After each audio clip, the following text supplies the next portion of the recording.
Salut les amis Balance et bienvenue dans votre guidance générale pour le mois de octobre 2021. Alors avant tout, je vous souhaite un bon anniversaire amis Balance. Voilà, bonne fête, bon anniversaire à tous et à toutes. On commence par vous, vous êtes à l'honneur pour ce mois d'octobre. Alors on y va, c'est parti. Donc j'ai fait le tirage général avec le tarot Oshozen. Ensuite on ira voir avec le tarot de la transformation. J'ai déjà pris une carte. Et on ira voir le petit message lumière ici à la fin de la guidance. Alors c'est parti amis Balance. En énergie générale, j'ai tiré le maître. Alors c'est une carte très importante, c'est une carte très intense qui est en plein milieu de votre tirage. Donc on y reviendra, mais ça peut être un mois important avec une forte connotation spirituelle ici. Alors, dans la vie physique et matérielle, on a le courage ici, la numéro 8 des arcanes majeures. Dans la vie du mental, nous avons le valet de feu, l'espièglerie. Dans la vie émotionnelle, nous avons le 8 de feu, le voyage. Et dans la vie spirituelle, j'ai tiré la 9 des nuages, la douleur. Ok, alors vous avez deux arcanes majeures. Vous n'avez pas d'énergie d'eau et vous n'avez pas d'énergie arc-en-ciel. Donc ce sont des cartes qui se rapportent aux émotions et à la terre. Donc ici on est plus sur de l'action, du mental, ou alors carrément des arcanes majeures, donc des énergies assez fortes ici. Alors on démarre avec vous ici pour octobre. Votre énergie est dominée par le maître. C'est Osho qui est représenté, celui qui a construit le tarot. C'est un personnage ici, vraiment c'est un maître spirituel. Ça peut vous représenter vous-même, ou alors ça peut représenter un personnage dans votre vie. Donc peut-être que vous-même, vous êtes justement à même, les amis Balance, en octobre, de faire preuve d'une grande sagesse et peut-être aussi de guider les autres personnes. Peut-être que c'est vous qui endossez cette énergie du maître spirituel, pour ne pas dire du gourou, et que donc du coup vous êtes inspiré, vous avez un certain charisme, une certaine aura, pour pouvoir justement dispenser peut-être des enseignements ou proposer des pratiques de sagesse, de méditation pour transmettre aux autres personnes justement c'est quoi la spiritualité, comment vous pouvez les accompagner. En tout cas, votre maître intérieur ici a une place très importante en octobre à mi-balance au sein de votre vie. Donc si vous voulez, vous pouvez faire appel à votre sage intérieur, votre maître intérieur. Vous avez une très forte intuition. À voir un petit peu en fonction des pleines lunes, des nouvelles lunes. Vous avez vraiment un instinct, une clairvoyance particulièrement développée, une acuité ici très forte en octobre. Donc fiez-vous vraiment à votre ressenti, à votre guidance, puisqu'elles vont vraiment vous guider ici. Si ça n'est pas vous, c'est un personnage extérieur à vous, les balances, qui va vraiment avoir un rôle très important. Peut-être vous avez un maître spirituel qui est vraiment ici, qui a la première place dans votre vie en octobre. Donc c'est vraiment un personnage qui va jouer un rôle très important, décisif dans votre vie. Peut-être que vous voyez de qui je parle. Ça peut être un personnage religieux, quelqu'un qui a une fonction au sein de la religion, de la spiritualité, sur qui vous pouvez par exemple vous reposer ou à travers qui vous pouvez vraiment aller chercher une sagesse, des enseignements. Il y a un maître ici qui est pour vous, que ce soit à l'intérieur de vous. Ça peut être aussi nos maîtres intérieurs, on peut tous avoir des personnages comme ça qu'on vénère, etc. Donc avec qui vous aurez une connexion particulière. Peut-être que ça va particulièrement se développer, ça va pas prendre une ampleur particulière en octobre. Quelque chose quand même d'une dimension spirituelle, mystique ici, très importante en fonction de ce à quoi vous vous reliez, ce que vous vénérez dans votre vie, ce que vous avez comme maître spirituel, qu'il soit physique ou quelque part invisible, immatériel, en vous, à l'extérieur de vous, il y a vraiment quelque chose ici d'important. Alors ici, on a la numéro 8, le courage ici, dans la vie physique et matérielle. Donc en fait, quels que soient les déboires que vous allez rencontrer en octobre, quelles que soient les difficultés, les épreuves que vous avez peut-être déjà rencontrées ces derniers mois, il faut encore ici persévérer, il faut encore faire preuve de courage, de patience, il ne faut pas désespérer.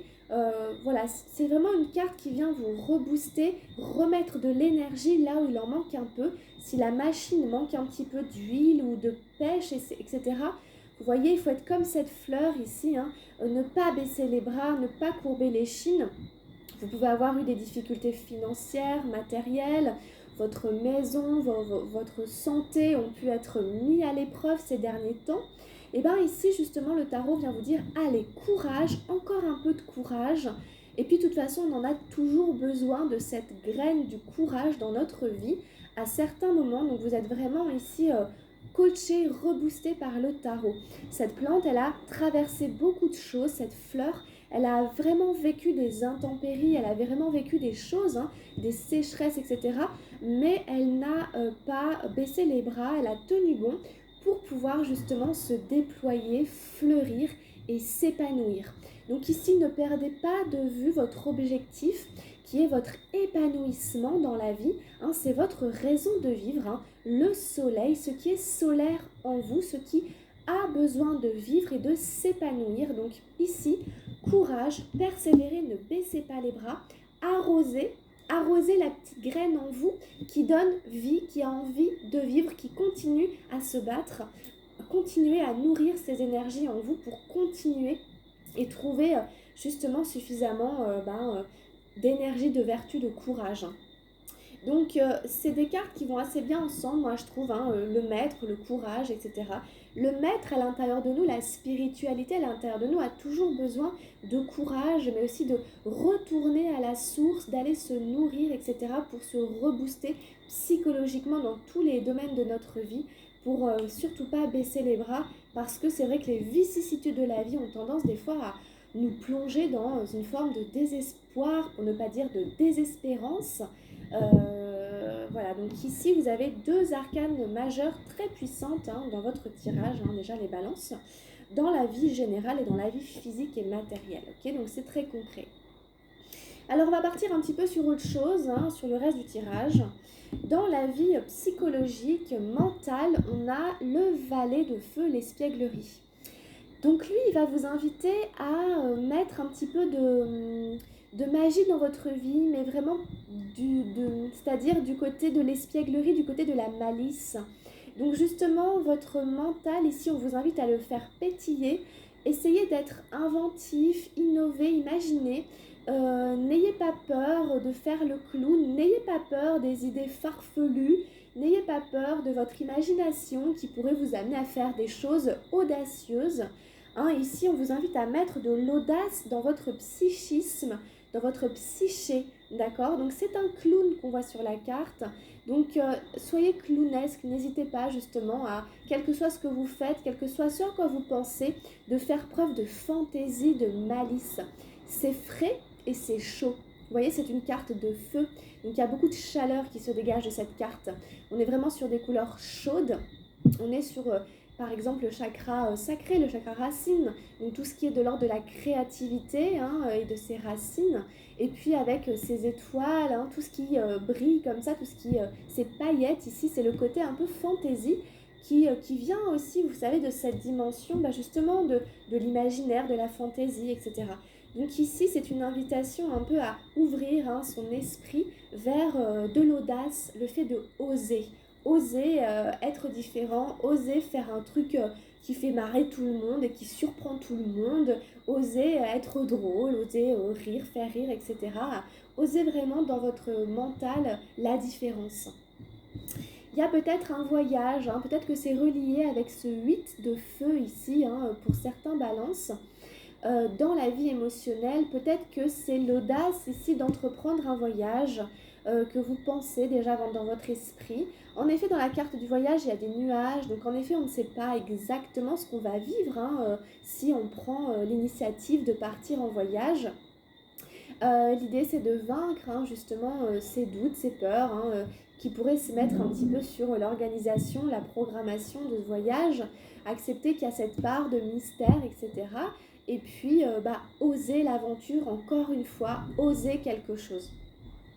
Donc ici justement, peut-être l'envie de voyager, peut-être ici on rêve à faire un voyage, on imagine faire un voyage où on va vraiment en faire un, et ça nous touche vraiment dans nos émotions parce que du coup ça peut créer tout plein d'émotions, hein. Un peu d'angoisse, un peu d'appréhension, de l'excitation, il y a tout plein de choses, hein, quand on envisage, hein, de partir. Ça peut être un week-end, une semaine, un mois, un an, pour quelque raison que ce soit, des raisons d'affaires, le travail ou juste une expérience ou un déménagement. Ou bon. En tout cas, ici, il y a un contexte quand même. On a deux énergies de feu dans le mental et l'émotionnel qui nous parlent d'oser quelque chose d'un peu fantaisiste, peut-être autour d'un voyage, d'une destination, de quelque chose comme ça, ok. Ça peut vraiment aussi justement être à la rencontre d'un maître intérieur, ça peut être un voyage qui nous relie à notre spiritualité, ça peut être une retraite spirituelle, ça peut être oser quelque chose, enfin il y a plein de... Et il nous faut du courage dans la vie physique pour les démarches, pour tous les papiers administratifs, etc. Pour, surtout en ce moment, c'est pas évident de voyager, on doit se confronter à plein de choses, etc. Enfin voilà, vous reliez les cartes entre elles comme elles vont vous parler.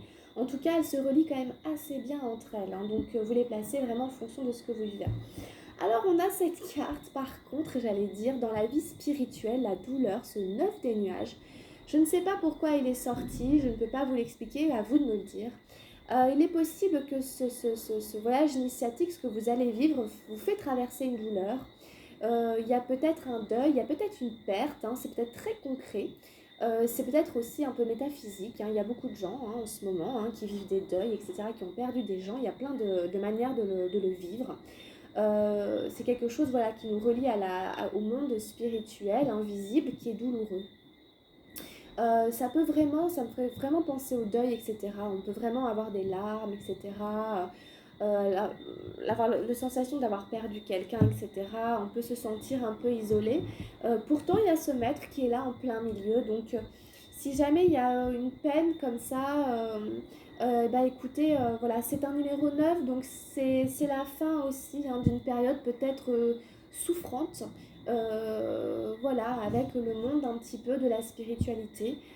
Et vous allez peut-être partir sur une nouvelle étape de votre vie après ce cycle, puisqu'un numéro 9, ça annonce la fin d'un chemin. Après, on arrive sur des numéros 10, etc.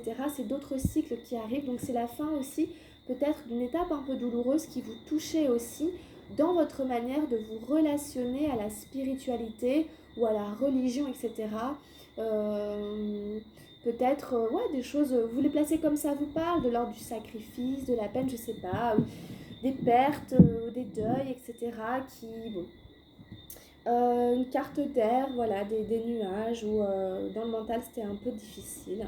Mais je trouve vraiment que la carte qui domine, c'est vraiment la carte du maître qui, elle, est vraiment très très très prometteuse au niveau spirituel, etc. Et qui quand même prend le dessus sur cette douleur qui peut être présente, que vous pouvez ressentir encore, mais qui devrait se terminer progressivement à partir de fin octobre, début novembre, à mi-balance. Voilà un petit peu ce qu'on peut dire avec les cartes du tarot Oshozen. Alors, avec le tarot de la transformation, je vais découvrir la carte avec vous. J'ai tiré la 54, la concentration. On voit un personnage qui est en train de tirer à l'arc avec un autre derrière qui semble l'aider. Alors, comme je vous disais un petit peu avec la carte du courage, de ne pas perdre de vue votre objectif, de rester concentré sur votre but. Alors, Sarah est la femme qui forgeait des flèches. Le mental est si rusé qu'il peut se cacher sous le déguisement de son contraire. Il peut aller de l'indulgence à l'ascétisme, du matérialisme à la spiritualité, du temporel à l'intemporel. Mais le mental est le mental, et que vous soyez pour ou contre le monde, vous resterez prisonnier du mental. Pour ou contre font tous les deux parties du mental. Lorsque le mental disparaît, il disparaît dans l'équanimité. Quand vous arrêtez de choisir, quand vous n'êtes ni pour ni contre, vous vous arrêtez au milieu. Un choix vous fait pencher vers la gauche, c'est un extrême. Un autre choix vous fait pencher vers la droite, c'est l'autre extrême. Si vous ne choisissez pas, vous êtes exactement au milieu. C'est une relaxation, un repos. Vous êtes sans choix, sans idée fixe, et cet état de conscience fait ressortir l'intelligence qui s'était profondément assoupie au fond de vous. Vous devenez vous-même votre propre source de lumière, pour ne pas dire votre propre maître intérieur. Voilà, c'est très intéressant. Voilà, essayez de choisir la voie du milieu, c'est vraiment le Tao un peu quoi, la voie du milieu. Essayez de pas trop pencher d'un côté ou de l'autre, hein, et puis pour devenir vous-même votre propre source de lumière. Le mental, en effet, le mental peut prendre tout plein de formes, et ce que l'on croyait vrai, bah, le lendemain s'avère faux, et puis ben, ce qu'on s'était persuadé, bah, un jour ça tombe, et puis on se rend compte qu'en fait, bah, on pense différemment. Donc il y a cette idée de se désidentifier aussi de notre mental, pour être dans quelque chose d'autre, d'un peu plus profond, qui va un peu plus loin que juste ce que notre mental nous dit. Donc ça, c'est vraiment une recherche intérieure, et c'est la voie du maître, hein. C'est la voie du maître que vous empruntez quand même là en octobre, très franchement, quoi. Voilà, donc très bonne carte. Alors, on va voir avec le message lumière ce qu'on a tiré. Atteindre le calme. Voilà, donc sérénité ici, quelque chose de très apaisé, l'apaisement. Dès maintenant, je laisse tomber tous les stress, toutes les tensions et toute l'anxiété de manière à atteindre le calme et l'harmonie en mon être. Je prends le temps de vivre chaque instant et de faire une seule chose à la fois. Donc allez-y doucement, à votre rythme, hein, faire une chose à la fois, et essayez de faire les choses dans le calme, hein, et la sérénité, et de laisser vraiment de côté le stress, les tensions et l'anxiété afin de faire les choses dans l'harmonie et la paix intérieure. Voilà les amis Balance, bah écoutez, on arrête là-dessus. J'espère que la guidance saura quand même vous aider et vous guider pour le mois d'octobre. Si vous avez besoin d'une guidance personnalisée, vous savez que vous pouvez prendre rendez-vous avec moi. Je vous embrasse très très fort, et on se retrouve tout de suite pour votre guidance sentimentale, amis Balance, pour le mois d'octobre. Gros bisous, portez-vous bien, prenez bien soin de vous, fêtez bien votre anniversaire, et à tout bientôt. Grosse bise. Ciao, ciao.